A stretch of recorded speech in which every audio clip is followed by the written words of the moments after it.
Yeah, thank you very much, David. And I have to tell you, the conference has just been fantastic to date. It's really great, and it's great to follow Mr. Mulchandani and General Shanahan, both visionary change agents who've really made a huge difference and are continuing to do so. So it's a real honor to follow them into the queue here.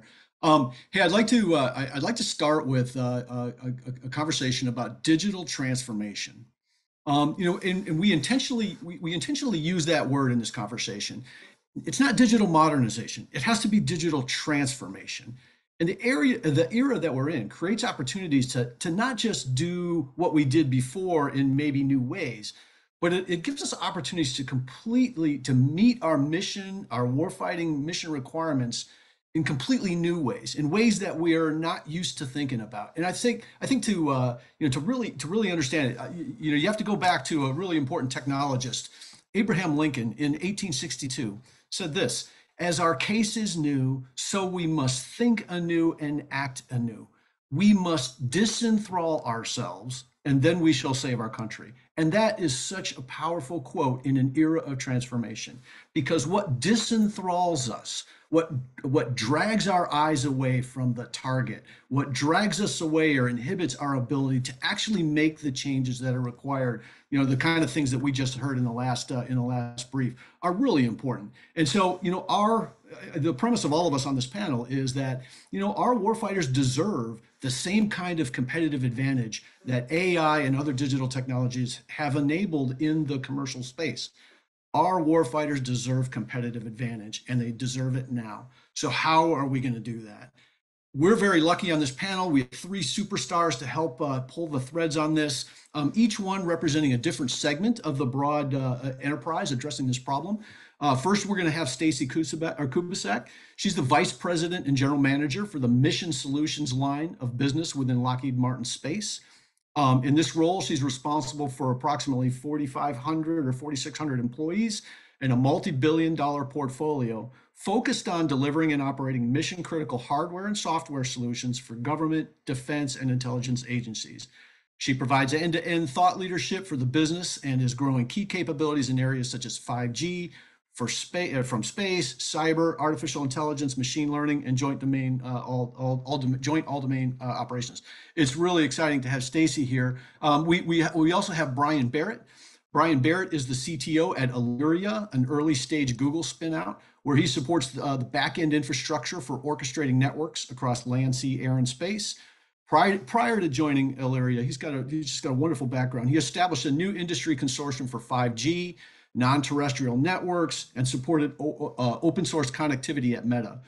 Brian was a senior staff software engineer at Google and the founding engineer of the temporospatial SDN infrastructure that powered several terrestrial, high altitude, and satellite networks at Alphabet and its partners, including Loon.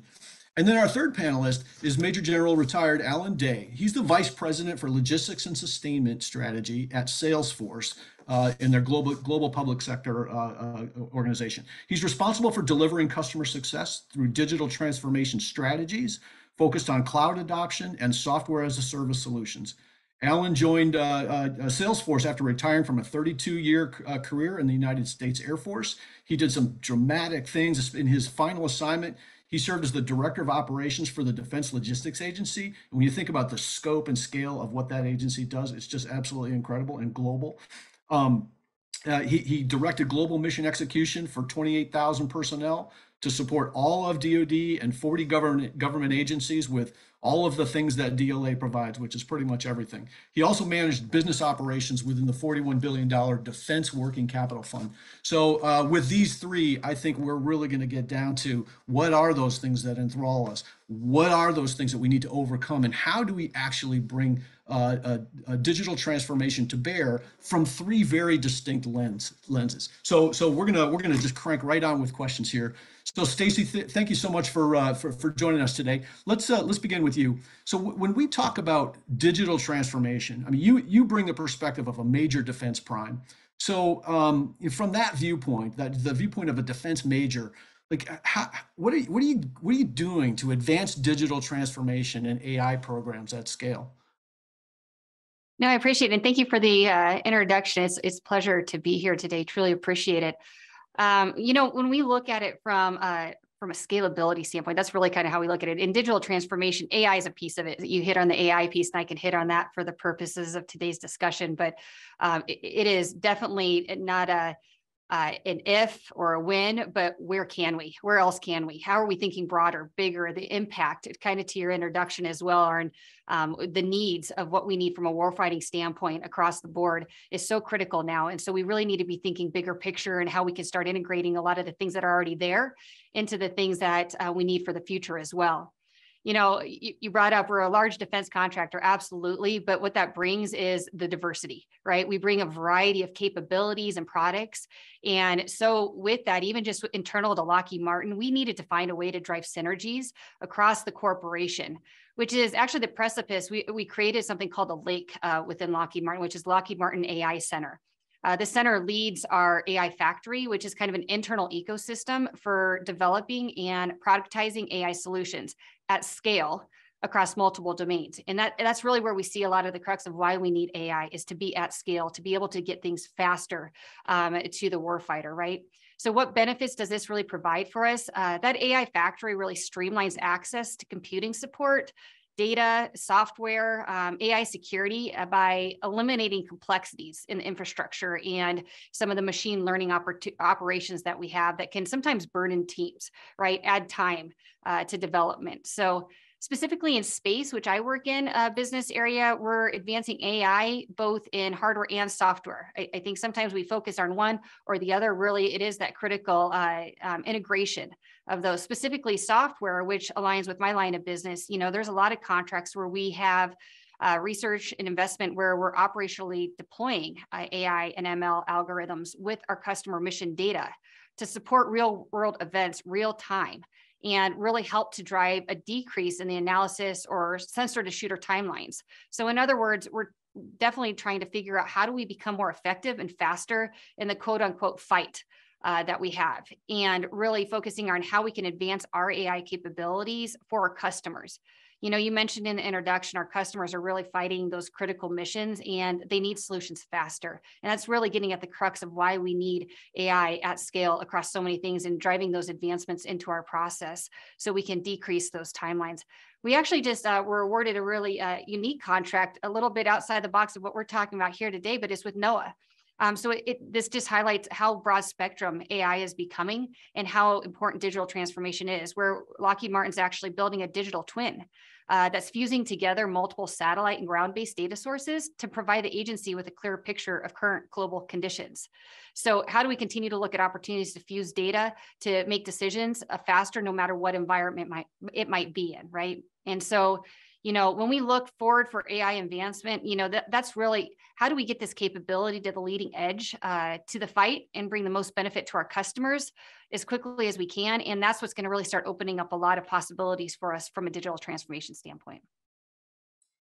Awesome, thank you, Stacy. That's great. So Brian, I'd like you to pick this up if you don't mind. So Stacy talked about a lot of integrated of large systems and like data is coming from all points of the compass.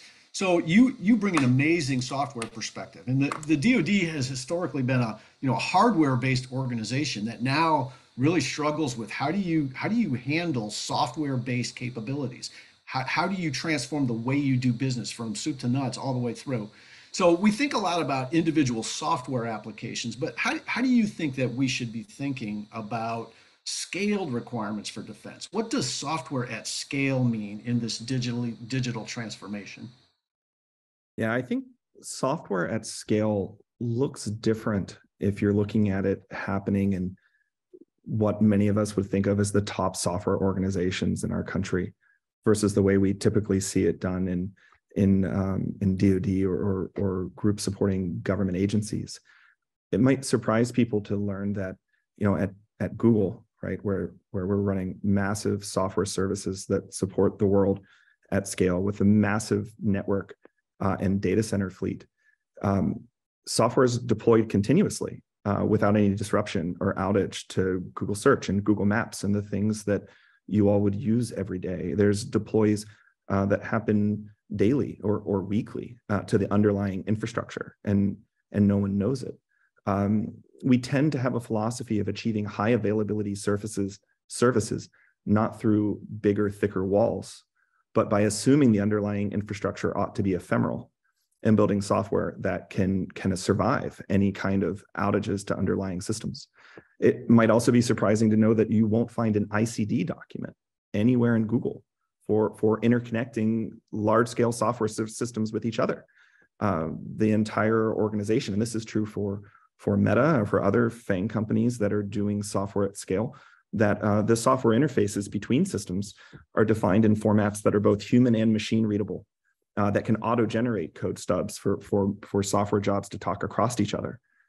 So that's a key difference in operating these systems at scale. So I think there's things that we can look for the best practices there, even on quality assurance. Most of these organizations don't have QA teams testing software. Developers are responsible for writing automated tests at the unit level and getting a lot more coverage of the underlying software than people that think maybe a little more hardware centric about building a box, delivering a box, and then doing formal requirements verification at a black box level against the box. That tends to get you much fewer lines of code coverage from a QA standpoint when you test something as a black box than when you shift all that testing left and have the developers that write the code write a lot of the instrumentation that makes sure every line does what it's supposed to do. And then you do black box testing at the end. So I think all of these things are examples of the kind of transformation that I'd like to see kind of move in to DoD organizations as well. That's excellent, because I agree with you 100%. I mean, the way we think about software has to be different. We can't think about software as just buying a package like we do in through a hardware lens. And so just like that transformation alone, where we really took the bull by the horns for software and software architecture, I think would make a massive difference. Hey, Allan, I'd like to shift to you. So, you have broad and deep experience in one of the most data-intensive enterprises in defense, and so, you and I talked about see more to manage more. And so, what do you think about the future of data-informed supply chains and all of the other goodness that's derived from a digitally transformed environment? First of all, thanks. What an opportunity to be a part of a great forum. Really appreciated Mulchandani's discussion previously, because I think he hit on a few really good points. So first of all, I have to start with a quote, and I think it's still relevant. It was by Alexander the Great, who said, "My logisticians are a humorless lot. They know if my campaign fails, they are the first ones I will slay." It's interesting. That was just that was pretty much a 2 or 3 domain kind of fight. We're in a 5-domain world now with cyber and space involved. And I think we still have a lot of folks that are thinking in a 2 or 3 domain mindset, right? Air, land, and sea. And logistics can't think that way, right? I mean, we can't get anywhere without space. I would argue we can't get money out of an ATM, not that we probably do that. You can't transfer commerce in any way, really, without precision navigation and timing provided by space. But even greater than that is the cyber piece and working in the cloud environment. We need to get the mindset to shift, right? Because we will never be able to leverage the possibilities that a lot of folks have been talking about in the cloud environment and the SaaS environment, getting to these spaces where Brian just talked about with the mindset that we have today in many cases. And so we need to go from, just-in-time logistics. I think a lot of folks have talked about just-in-time in the past. 2019, it was all the rage, right? Today, we're just trying to figure out how to get, 60,000 Ford trucks off of the Kentucky Motor Speedway and into the hands of consumers, because they're still missing some things, right? So what we're trying to figure out is how to go from just-in time, which is a kind of a scarcity mindset, logistics is a cost center, supply chain is a cost center, to, hey, maybe it could be a profit center, but we have to think differently to get it there. And the mindset that needs to shift with that is we got to go from just in time, which is where we were, to I would argue we are just in case today. We're buying as much as we can. We're increasing our buffers. which is very costly. But it's what we have to do to be able to react a little faster to the unknown constraints that are coming along our way, to a place where we can get to just right. And that's where I think digital transformation can take us. And the way it happens is through connection, right? We need to be able to connect to the data systems that we have today. I think a lot of folks have the mindset, well, I can't really do anything. They're kind of stuck in this mindset of, I need to rip and replace all of my old legacy technology and to be able to make any gains at all and put in these large systems. And I think we've had a shift in thinking. Rand came out with something called a postmodern ERP approach, where it talks about connecting first, right? Connect those systems, connect your people, resources, processes, systems, and then be able to leverage that new view that you get out of that to be able to make decisions in a different way. So you take that connected ecosystem and you're able to use that data in a new way, right? So if you can see people, inventory, and process flow, you can actually improve. I would say the next level is making your supply chain network not just a bunch of transactional pieces, right? I do business with you, I give you $1, you give me a part. In the future, I think the concept has to be our supply chain network is our business proposition, is our value, and the ability to turn on a dime. So to do that, you got to be able to see deeper into that supply chain, right? We talked about, at some level you have 100-ish or so many tier 1 suppliers. That leads to several thousand tier 2 suppliers. But at the tier 3 level, that could be 100,000. And that becomes less of a kind of a chain idea, but more of a mesh idea. And those disruptions can happen from any of those tier 3s to tier 2s to tier 1s. And we need to be able to understand that better, but we're going to need vendors to be able to say that that's a value idea that they want to jump in on, because privity of contract and different things restrict us today. But I think that's where we're going to see businesses go. And I think that's where DoD needs to get to, is be able to see more, to be able to manage more, to be able to gain the insights, to be able to have success in the future. Awesome. And one of your metrics of success is the future leaders, they'll slay the coders first and then they'll slay the logisticians. Is that kind of the it might happen, but I think logistics in the Stacy brought up space. I think logistics is going to have a challenge with that. I think if you think about supply chain, it's a digital supply chain today. That can be disrupted just as much. Absolutely. Great, Stacy. So great thoughts, I think, from all three of you, and I'd love to just take advantage of your experience here. So all of this digital transformation, especially in the department, really touches on like how do you actually acquire these capabilities? Like what between defense providers and the Department of Defense as a consumer. Like what kind of things are there ways that we can come together and to share best practices or ensure everyone is aligned on objectives? There's so many, people throw so many rocks at the acquisition system. I think that's a way too simple of an accusation. It's much more complex than that. Could you give us any insights into that complexity? Like how is it that we could actually come out of this hole from your perspective? That's a great question. It's an interesting one, and I couldn't agree with you more. It's easy to point, right? It's easy to poke at things, but it really is a holistic. And even to the prior response, I really respected what was brought forward there. We're in a multi-domain challenge here, right? And how do we?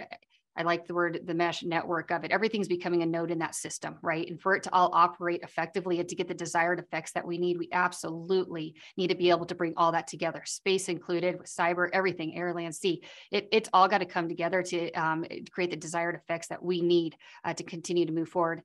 And likewise, you bring up a good point. When you're talking about industry, customers, acquisitions, how does that all come? There's a lot of piece parts and there's a lot of existing systems that need to come into that as well. So how do we bring that all together to align to those objectives? If I were to take a step back and think of it, I guess a good analogy I could use is, we always talk about, teams are always stronger. It's not an individual part. It's a team that really makes, something strong. It brings in the diversity. It brings in the diversity of thought. And so similarly, for this challenge, no single company is going to be stronger alone versus a team, right? Look at the diversity just even on this panel today. It brings a lot of diversity of thought. We're thinking about software differently than we normally would with, I liked your analogy of we don't even have ICDs. It's a different way of thinking about what we do. And this team environment really needs to include the bigs, the smalls, the historical A&D commercial, type companies, all bring their unique perspectives and also their diversity of thought and their solutions, right? And then how the challenge then is how do you bring that together? So, that's when we look at it from a Lockheed Martin standpoint, where do we bring in the different partnerships, right? Really being that key critical component and allow us to bring the best solution forward for our customers. No single contractor is going to be able to do that alone, right? For what we're trying to solve here. And the other thing I love about the partnership aspect of that is it really breeds the transparency, your open architectures, and thinking about what we can do to make sure we're getting the best of the best and integrating those and no longer being a black box, trying to plug into another black box within the system, right? And so, or throwing something over the fence without any coordination and really hoping it works, when we go to a launch. So we can't expect to get to the required speed and agility in that model without shifting our behavior for that and looking at how we can partner to be faster together and work together to remove those obstacles and barriers. And actually hitting on the previous discussion as well, another area I think we really need to focus energy on is supply chain to accomplish this. We're all feeling it right now, absolutely, and I'm not saying that I've got any silver bullet that's going to go speed this up or remove some of those hurdles that we have or those daily discussions with our supply chain, but it's something we as an industry and customer community absolutely universally need to address. And how do we think a little bit differently about supply chain and fill some of those gaps and remove some of those dependencies within our designs to make sure we can move faster as a result as well. So those are a couple of thoughts to your question. Yeah, that's great. That's great. I think that is one of the most. I think the things that Nan and General Shanahan talked about that last conversation, really about viewing this enterprise is really important. But implementing the enterprise, it's so important that we actually have a team of insiders and outsiders that are working together and kind of reaching across the boundary, because we just can't make that happen today, and I'm never sure why that's true. Brian, maybe you can help us with this, because what I really wanted to ask you about, especially your experience at software at scale. In the department today, each individual service is busy cranking away on their own capabilities, on their own infrastructure, with their own data.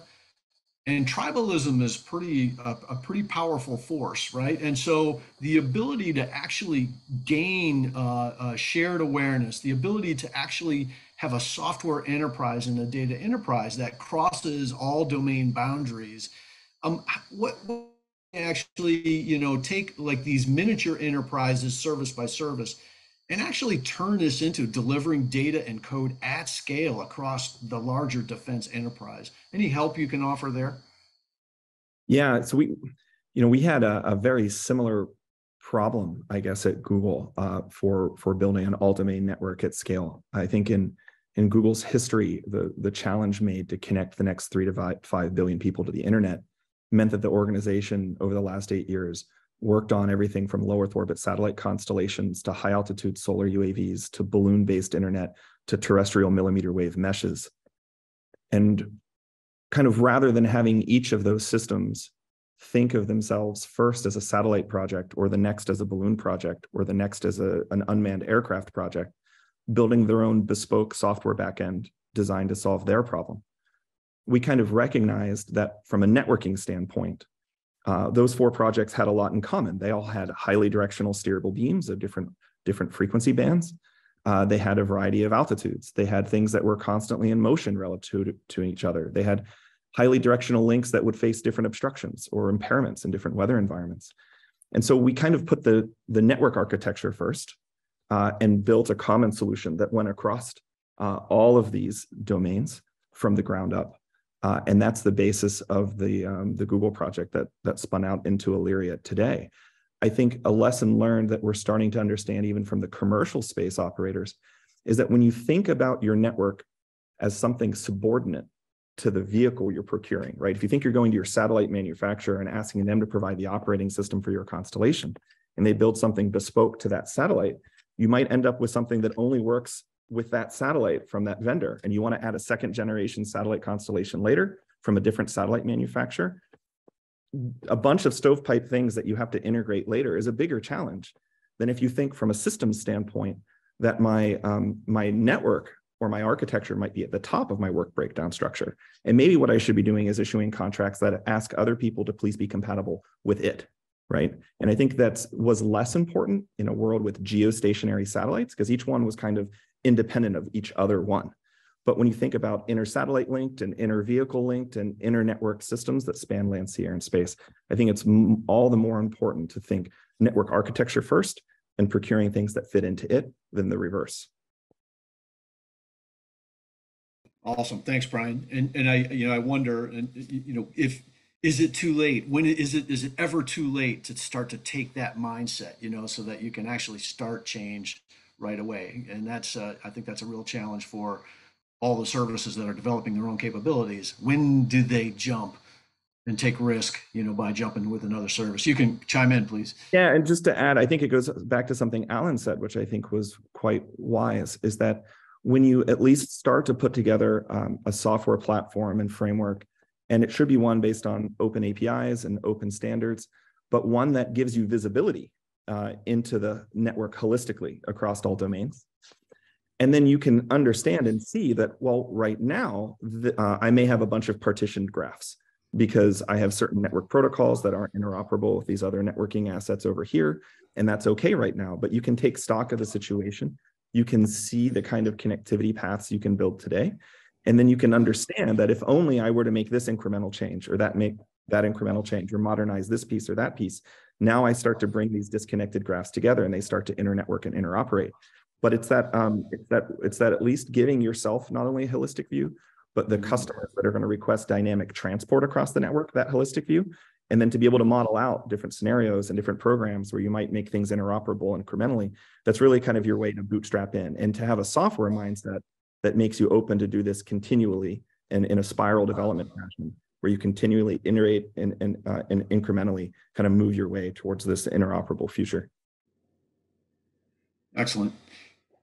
So, Alan, I'd like to shift gears just a little bit. So the National Defense Strategy just came out last week. I'm sure you took a look at it. So, the newly released NDS talks about a decisive decade, and I think that's great. I think it really will be a decisive decade, and we need to get working on decisive change.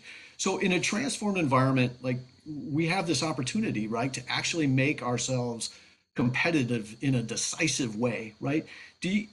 What advice do you think industry would offer to DoD and industry writ large?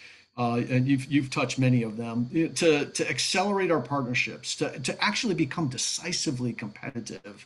How do you think we ought to do that? That's a great question. I agree with you. I think if we were to project ourselves in the future 10 years and look back on today, you think about the decisions we need to make today to make that a successful future. So we can't be stuck trying to climb our way to tomorrow and crawl our way to tomorrow. We need to project forward and go, what is going to change about that future, and how do I make sure that I'm successful in that future? I think about the Jetsons. That was set in 2062 or something like that, right? I mean, there's some things in there you kind of go, why? Somebody in the 1950s was thinking differently. Where do we get those different kind of thinkers to help us think out that future and go make sure that we are putting our money now and making sure we're getting those innovation curves, accelerated in the right directions? So one of the things I think about, two challenges I saw when I was in the military, a place that, we need to think a little differently, right? We have we want it to be an away fight, right? We want it to be an away fight. Unfortunately, cyber and space can bring it right home to us. So we're going to have to fight our way to the fight in many cases. That's a conversation that we had a lot. The other thing we talked about is an OODA loop. And the first O is observe, and then it's orient, decide, and act. We use that 4 word acronym a lot, but that first O, observe, with the amount of space capability, probably 3 or 4 years ago, we were talking about What happens when the entire Earth is imaged multiple times a second, right? Our ability to hide, our ability to, and I think of it from a logistician perspective, I mean, the big buildup of stuff that we have to fight the war, that's not going to happen. We can't have that happen. It's not, our enemies can see it and they can see us coming. So how's that going to look in the future? Well, we're going to have, and that, I don't even know if it's going to take 10 years. We're going to have that future where we push logistics to the place and space that we need to have it delivered. And we do that very agilely. We need to be able to understand. We got to get away from the connect to protect mindset. Or disconnect to protect mindset, where we, build a moat around the data system, and that's the only way we try to find protection. Because we're going to have to get that capability all the way to the edge. We're going to have airmen, soldiers, sailors, Marines, and potentially contractors of some sort at the edge.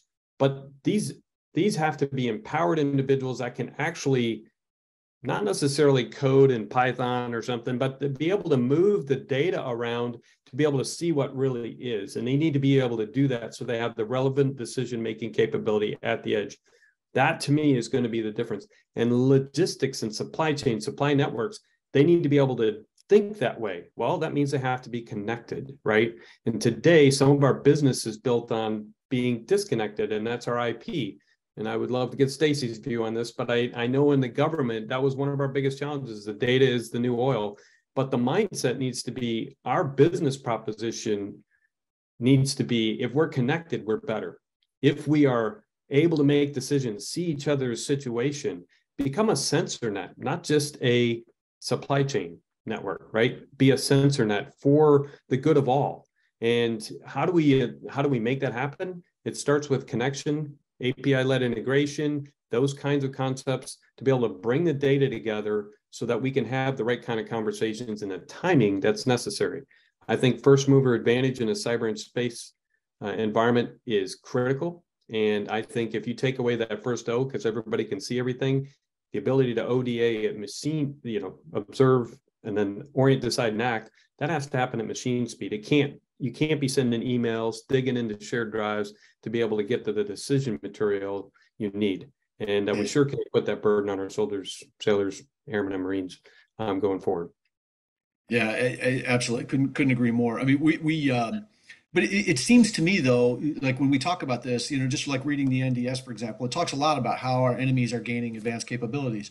But yet it seems like we should have inherent advantage, right? Because like we're an enormously innovative ecosystem, and with big problems and a good level of resourcing, we should be able to do this. And so sometimes I don't understand why. And maybe Stacy, I really love to ask you, because I know like you're a master or mistress of JADO, Joint All Domain Operations, and JADC2. And like to me, that is like an area of real potential progress for us. Joint All Domain Command and Control. Any things that you would offer? Like how can we, space-based or any domain, how can we actually start to bring Joint All Domain Command and Control into being?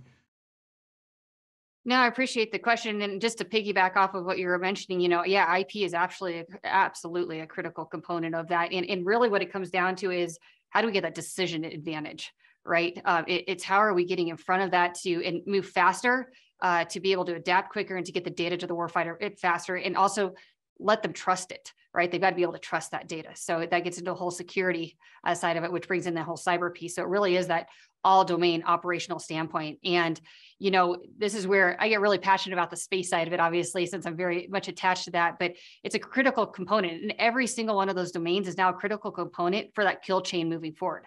So when you think about space enabling that to help shorten that kill chain where we can in denied environments, to your point in earlier conversation, there's plenty of denied environments, and we're having to think differently about how we transport data, how we process data, how we get in front of what we need to do with data. And so bringing all those different domains and nodes into the command and control side of it is really going to help to drive the desired effect that we're talking about here. And you're absolutely right. We should be able to do that. There's a lot of challenges, and we also need to identify where we want to take risk as well, because risk is going to be a critical component of that discussion moving forward as well. When we start thinking about what do we need to trust, what pieces, and where can we trust certain types of data, or maybe commercial data is perfect for this because it's going to get quick information out. But for this particular activity, we need to make sure we've got some really important data that's trusted that we can take to the edge, but it might take a little longer to get there because of the protocol that needs to go behind that. So, but again, it's about that interoperability and being able to think quickly and move forward quickly with those capabilities. Awesome. Thank you, Stacy. Hey, Brian, so just kind of picking up where Stacy left off here, and we talk about joint all-domain command and control. As if we're bringing more software-derived capabilities into the department, we struggle with legacy artifacts of software development and how the department does actually do software. And you and I have talked about some of the just amazing things that you've been able to do in the commercial environment for multiple companies at scale. Any thoughts about, okay, we're not looking for a software lesson, but like best practice. I mean, how should we be thinking about bringing integrated software, into the Department of Defense, or developing it within? Like, how do we get to where you are used to being in the software sense? Yeah, I'll do one shameless plug, and then I'll zoom out and give it another level. I mean, on one lens, I will say that our country has to start having the best and brightest software engineers helping with the mission that you all are here for, and not like helping to serve the next cat video or doing stuff with like social. I think great software developers are worth their money. Sometimes I think maybe some of the way contracting is typically done may in the past have had typical expectations for certain compensation bands for software engineering talent based on certain GSA rates or other things like that. And in these kind of cost plus mindsets or places where people have to disclose how they're compensating their engineers. But if you look at what levels.fyi is a great site to kind of get an insight for what top talent in software engineering is going for in Silicon Valley. The companies aren't paying this for the top talent because they like to waste money. It's because a great software engineer can be worth 10, average ones, or 4 average ones, or somewhere in between. Not when you're doing something that needs to be 10% better than the old thing, but when something needs to be 10 times better than the old thing, when it's really like radically innovative type development. So I would say that one thing the government can do is maybe to be open to partnering with those kind of companies and bringing that kind of talent to help solve the problem. I think for the vision of connecting everything to everything else, there's been like lightning bolt diagrams and slideware for like 24 years in the DoD, if I understand correctly. Like this vision of like connecting everything and drawing lightning bolts between planes and ships and things has been talked about for a very long time, and hasn't really happened so far. So I'm not claiming that any one company is going to do this themselves or has a one size fits all solution, but we do have a capability that was developed in Google for all domain networking. It has been deployed and used at scale. It has over 2 million flight hours of communications payloads airborne that have been used with the system. It's available, and I think avenues like the Defense Innovation Unit, who we're partnered with, and initiatives like the hybrid space architecture are a way for people to get these things and try them out. Working software, kind of one of the agile philosophies is that working software is more important than comprehensive documentation. And I think we have working software, and it's great just to try things out and iterate. Awesome. Yeah, I agree 100%. We need to get those lightning bolt factories like up online. It might be a supply chain issue. I'm not sure what the deal is, but all those lightning bolts are just screaming to be created. So Right. Agree 100%. Hey, shifting to you, Allan. So some of the biggest AI driven or data driven enterprise are in the logistics space, and so anything you would add, like from those companies that are presumably using digital technology and modernized software environments to actually deliver at scale on time. Are there lessons there that we just haven't picked up as a department in our own defense industry? Like, what do those kind of companies have to teach us about transformation?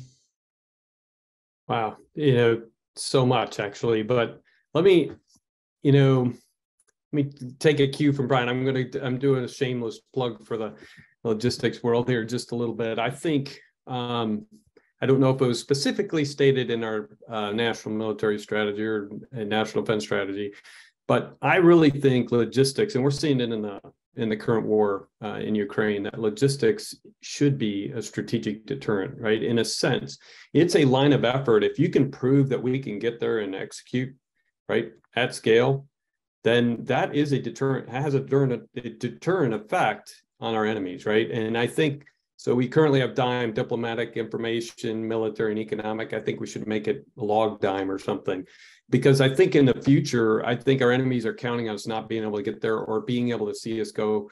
And I think we need to be able to find a way to message that logistics is a strategic capability and we can do that.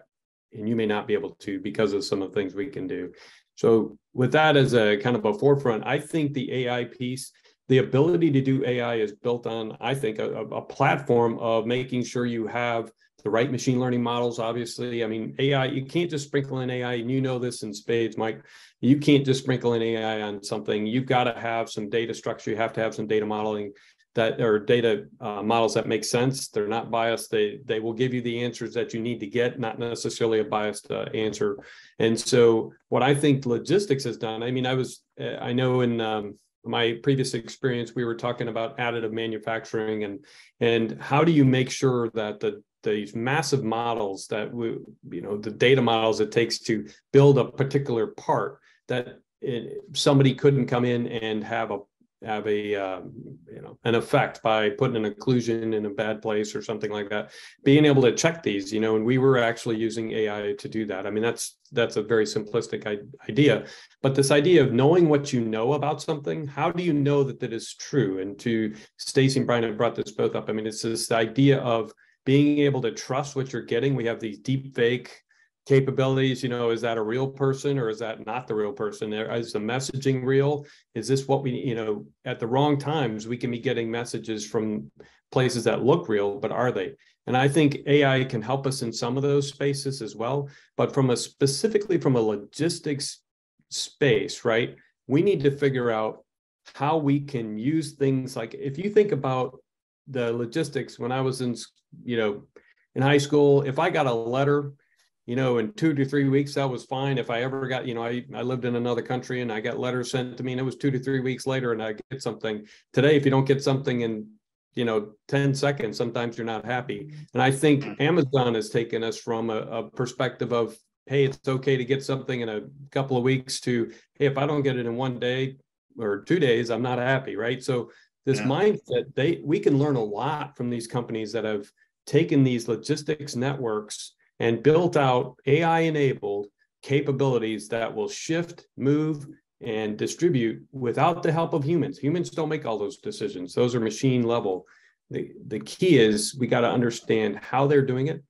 And to try to bring that into DoD is going to be a challenge. But maybe that is a place where we can literally write a partnership contract to help them take over our warehousing, take over portions of our business, and make it Amazon-like, if you will, right? And we were actually exploring some of those constructs in DLA as an opportunity space to take some of these bigs that come in and say, hey, why don't you just take this over? How much could you save over time? We've done it in energy, and I think doing it in logistics is potentially a good thought experiment, if not actually doing it. Thanks. Yeah, no, I agree with you. I think this is all about thinking anew and acting anew, right? And for all three of you, I mean, this has just been an amazing panel. It's really great to learn from all three of you who have just wonderful perspectives. And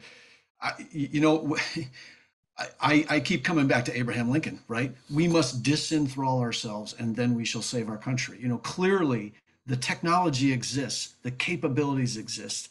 What things are enthralling us today that prevent us from actually being the most competitive nation on the planet in this space? It's a problem that we just can't relent on. We have to keep working on this. But for Stacy, Brian, Allan, all three of you, hey, it's a real pleasure to have this panel with you, and really appreciate your contributions to our national defense.